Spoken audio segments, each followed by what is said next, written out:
दोस्तों, आज हम क्लास 10th का प्रश्नावली 3.3 का पहले प्रश्न का पहला भाग हल करेंगे। प्रश्न क्या है? निम्न समीकरणों के युग्म को विलोपन विधि तथा प्रतिस्थापन विधि से हल कीजिए। कौन सी विधि अधिक उपयुक्त है? पहला प्रश्न दिया हुआ है x प्लस वाई बराबर 5, 2x माइनस 3y बराबर 4। अब इस समीकरण युग्म को दो विधि से हल करना है, विलोपन विधि और प्रतिस्थापन विधि। तो आइए हम दोनों विधि से इस सवाल को हल करते हैं। इसे हम समीकरण 1 मान लेंगे तथा इसे हम समीकरण 2 मान लेंगे। सबसे पहले हम इसे विलोपन विधि से हल करेंगे।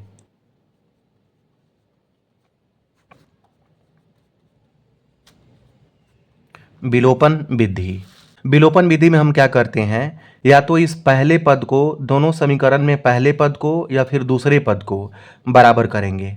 तो यहाँ पर पहले पद में x है और यहाँ पर क्या है 2x है। अगर हमें पहले पद को बराबर करना है तो क्या करेंगे कि दूसरे पद का जो गुणांक है, दूसरे पद का गुणांक क्या है, यहाँ पर 2 है, तो हम क्या करेंगे पहले समीकरण में 2 से गुना कर देंगे।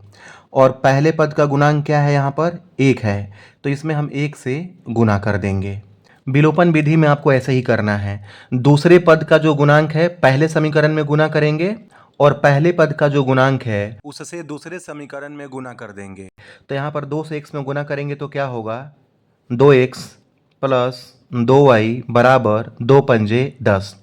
1 से अगर हम गुना करेंगे तो क्या होगा, 2x माइनस 3y बराबर 4। आप सबसे ज़्यादा यहीं पर गलती करते हो। इस 2x का साइन क्या है? अगर संख्या के पहले कोई भी चिन्ह नहीं दिया है तो हम उसे प्लस मानते हैं, प्लस छुपा रहता है। तो यहाँ पर क्या है, इसका चिन्ह क्या है, प्लस है, और इस 2x का भी चिन्ह क्या है, यहाँ पर प्लस है।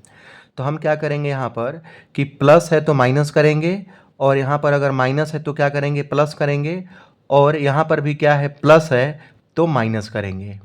अब 2x का साइन क्या है, यहाँ पर माइनस है, 3y का साइन क्या है, प्लस है, और 4 का साइन क्या है, यहाँ पर माइनस है। यहाँ हम लिख देंगे घटाने पर। अब यह प्लस 2x है और यह माइनस 2x है, तो दोनों बराबर है तो क्या होगा, कट जाएगा। फिर यहाँ पर प्लस 2y है और यहाँ पर प्लस 3y है, तो दोनों क्या होगा, प्लस होगा।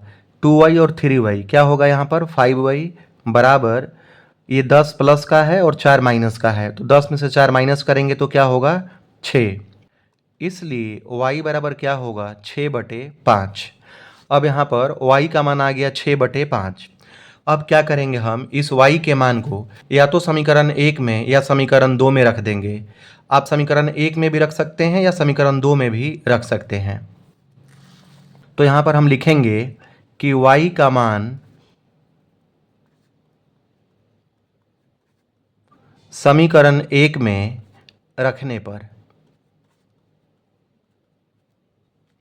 समीकरण 1 क्या है, x प्लस वाई बराबर 5। तो लिखेंगे यहाँ पर x और y का मान क्या है, 6/5 और बराबर 5। अब क्या होगा कि यह बराबर के इस तरफ 6/5 है, अगर इसको हम बराबर के उस तरफ ले जाएंगे दाहिने तरफ तो क्या होगा, चिन्ह बदल जाएगा। इसलिए x बराबर 5 और यह प्लस 6/5 क्या होगा, माइनस 6/5 बराबर 5 के नीचे हम 1 लिख सकते हैं। तो 1 और 5 का अगर हम यहाँ पर लघुत्तम लेंगे तो क्या होगा, 5। तो 1 और 5 का यहाँ पर हम एलसीएम लेंगे तो क्या होगा, 5 होगा। फिर क्या करते हैं, हम इससे भाग करते हैं और जो भागफल आता है ऊपर वाले संख्या से गुना करते हैं। तो अगर 1 से 5 में भाग करेंगे तो भागफल 5 आएगा। 5 से गुना करेंगे 5 में तो 5 पंजे 25, फिर माइनस है तो माइनस लिखेंगे। फिर 5 से 5 में भाग करेंगे तो क्या होगा, भागफल 1 आएगा। 1 से गुना करेंगे 6 में तो 6 एकम 6। अब 25 में से 6 माइनस करेंगे तो क्या आएगा, 19, और बटे में क्या है यहाँ पर 5, तो 19/5। इस प्रकार x का मान क्या आ गया, 19/5, और y का मान क्या आ गया, 6/5। अब हम इसी सवाल को प्रतिस्थापन विधि से हल करेंगे। प्रतिस्थापन विधि, प्रतिस्थापन विधि में क्या करेंगे, हम लिखेंगे यहाँ पर समीकरण 1 से। समीकरण 1 क्या है, यहाँ पर x प्लस वाई बराबर 5, x प्लस वाई बराबर 5। तो x बराबर क्या होगा 5 और प्लस y को बराबर के उस तरफ ले जाएंगे तो क्या होगा माइनस y। अब यहाँ पर x का मान क्या आ गया 5 माइनस y। अब इस x के मान को समीकरण 2 में रख देंगे। समीकरण 2 क्या है यहाँ पर? समीकरण 2 है 2x माइनस 3y बराबर 4। अब यहाँ पर x के जगह पर क्या रखेंगे 5 माइनस y। यहाँ पर लिखेंगे x के इस मान को समीकरण 2 में रखने पर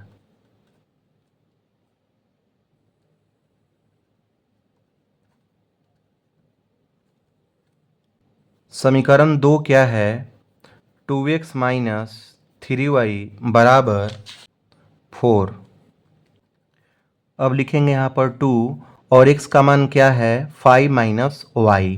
फिर यहाँ पर माइनस है तो माइनस लिखेंगे, फिर 3y बराबर 4। 2 से गुना करेंगे 5 में तो 2 पंजे 10, माइनस है तो माइनस लिखेंगे, फिर 2 से y में गुना करेंगे तो 2y माइनस 3y बराबर 4। फिर यहाँ पर लिखेंगे 10 और माइनस 2y और माइनस 3y क्या होगा माइनस 5y बराबर 4।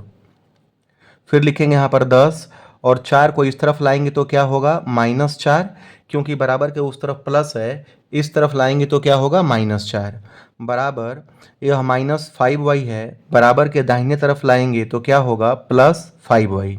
10 में से 4 माइनस करेंगे तो 6 बराबर 5y, इसलिए y बराबर 6/5।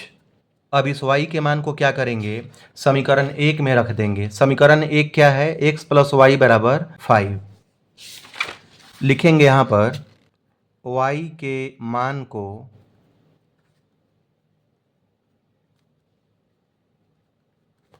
समीकरण 1 में रखने पर समीकरण 1 क्या है x प्लस y बराबर 5। x प्लस y का मान क्या है यहाँ पर 6/5 बराबर 5। x बराबर क्या होगा यह 5 और बराबर के उस तरफ अगर 6/5 को ले जाएंगे तो क्या होगा -6/5। इसलिए x बराबर क्या होगा यहाँ पर 5 के नीचे हम 1 लिख सकते हैं, तो 5 और 1 का एलसीएम होगा 5 और 1 से 5 में भाग करेंगे तो भागफल क्या आएगा 5।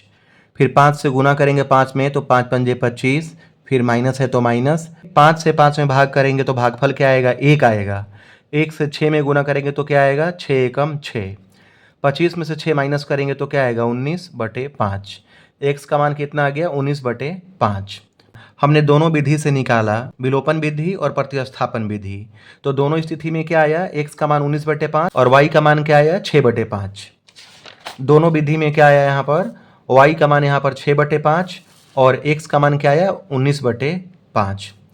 प्रश्न में दिया हुआ है कि कौन सी विधि अधिक उपयुक्त है, तो सबसे उपयुक्त विधि तो विलोपन विधि होता है। तो अब आप देख लीजिए कि कौन सा विधि आपको अधिक अच्छा लगा, विलोपन विधि लगा या फिर प्रतिस्थापन विधि।